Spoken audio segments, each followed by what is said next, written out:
Dear anthropology students, welcome to our video lecture on the Broken Spears, the Aztec account of the conquest of Mexico. Let me start by explaining that this book was first written in 1959, and since then it has carried a long tradition of meaningful academic research. Miguel León Portilla is from Mexico City, and with the publication of the book in Spanish, he becomes the first academics to research the point of view of those people that have lost the battles in this case of the conquest of Mexico. This lecture and the main objective of this lecture is to help us as students here in the California system to understand why today we find many Aztec dancing traditions in the Bay Area. It turns out that if you ever go to a sunrise ceremony here in the Alcatraz Island that are celebrated for the Indigenous Peoples Day on October, or for the sunrise ceremonies when other people are celebrating Thanksgiving, the Indigenous people celebrate a sunrise ceremony at the Alcatraz Islands, and it should come to our attention that there has been a growing group of Aztec dancers participating in these dances, in these ceremonies. And I'm interested in us exploring how to be an anthropologist when we have to deal with people's belief systems, and more importantly, how is it that for this module, the module of analysis of rituals, how is it that the anthropologist should be analyzing the rituals of particularly that are performed by peoples in this continent. Now, after this lecture, I hope you have a different take in why the historiographical and anthropological outlook into the analysis of people's traditions and behaviors is part of the alliances that have been created due to the necessity to educate ourselves and decolonize the knowledge as part of an anthropological method. Particularly, the Broken Spears is a seminal work. These are some of the posters from the year 2015 and from the year 2014, right, from the October celebrations of the Indigenous Peoples Day. This is a picture from the Contra Costa College newspaper that made a report in 2016. You can see here in Alcatraz Island, people gathering around a fire and having what they call a sunrise ceremony. Now, my intention of giving you this lecture particularly is to highlight the importance of understanding the syncretism that takes place in the Americas, particularly in places where we had major city-states, in this case the Empire of the Aztecs, into the cultures we see today. Therefore, our themes to analyze are the conquest and collapse of the Mesoamerican civilizations, issues of decolonization, the native perspectives, literally the Third World, Middle East, Africa, and Asia, as they begin to research and represent themselves in the world of academics. This is a period of what we call the post-colonial nations. Historical moment that is of our particular importance is the Cuban Revolution of 1959.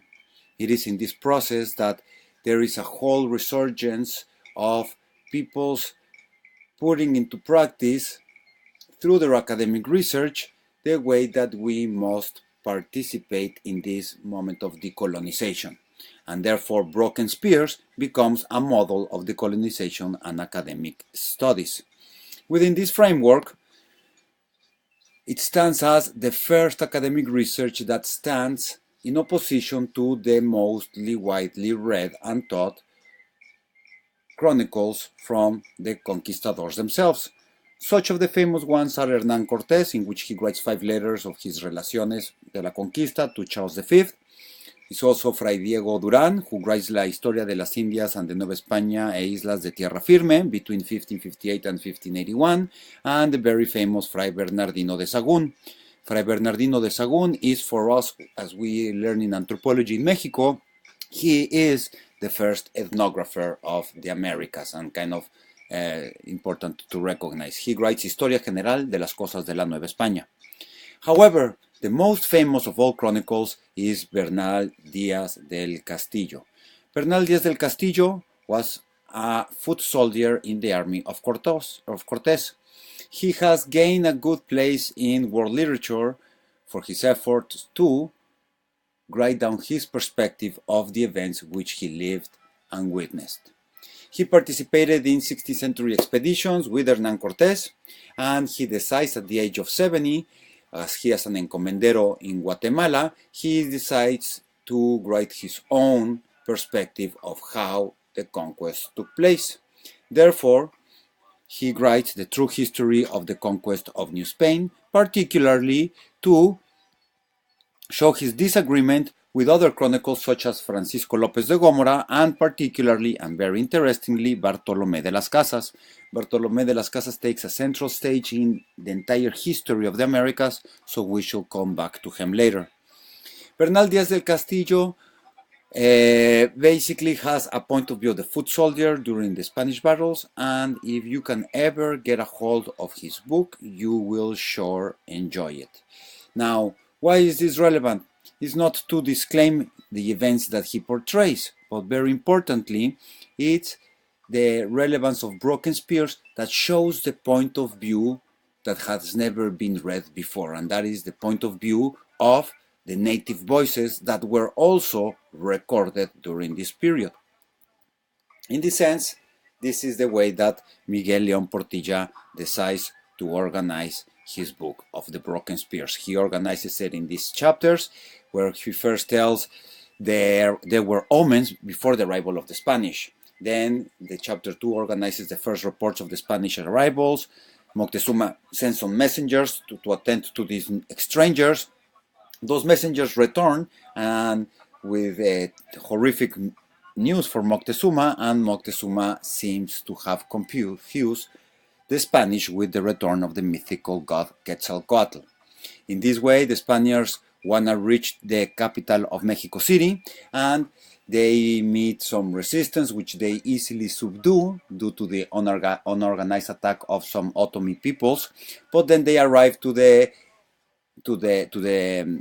borders of the Tlaxcalan and the Cholulan peoples, and here the Spanish and the Tlaxcalans unite and betray the Cholulans. They call them out to a peace agreement talks, and the Tlaxcalans had, well, we'll review more of this more closely later, but here is a very, very important battle that takes place between Tlaxcala and Cholula, where the Cholulans are massacred as they are betrayed by the Tlaxcalans and the Spanish. Moctezuma hears of all of this and keeps sending gifts of gold to Cortés, hoping that Cortés will stop and he will stop his advance into Tenochtitlan, the capital of Mexico City. But seems like nothing appeases their desire to arrive to the gates of Tenochtitlan. So the Spanish march on and they reach the city of Texcoco. In the city of Texcoco, we'll review more of these events. The Spanish are very well welcome. We have more conversions to the faith of Christianity. We got some baptisms, and therefore we see that more people ally themselves with the Spaniards. Like that, the Spaniards are actually welcome into the gates of Tenochtitlan, and Cortés meets Moctezuma.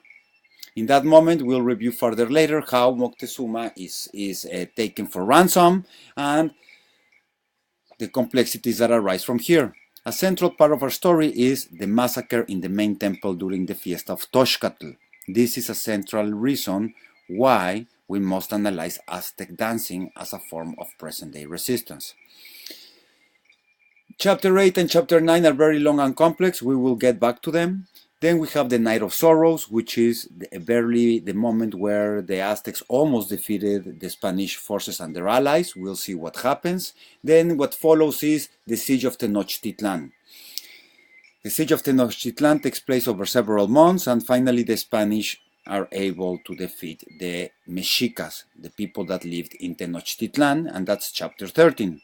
Chapter 14 takes another different approach, which basically tells the whole story again, but from one particular source, from the source of the anonymous authors of Tlatelolco. Who are these people of Tlatelolco? We shall see in a moment.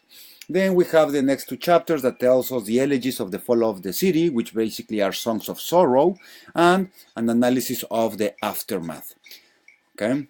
Now we are familiar with this image, and we will finish here this first video lecture of Broken Spears, and we'll head on here with video 2.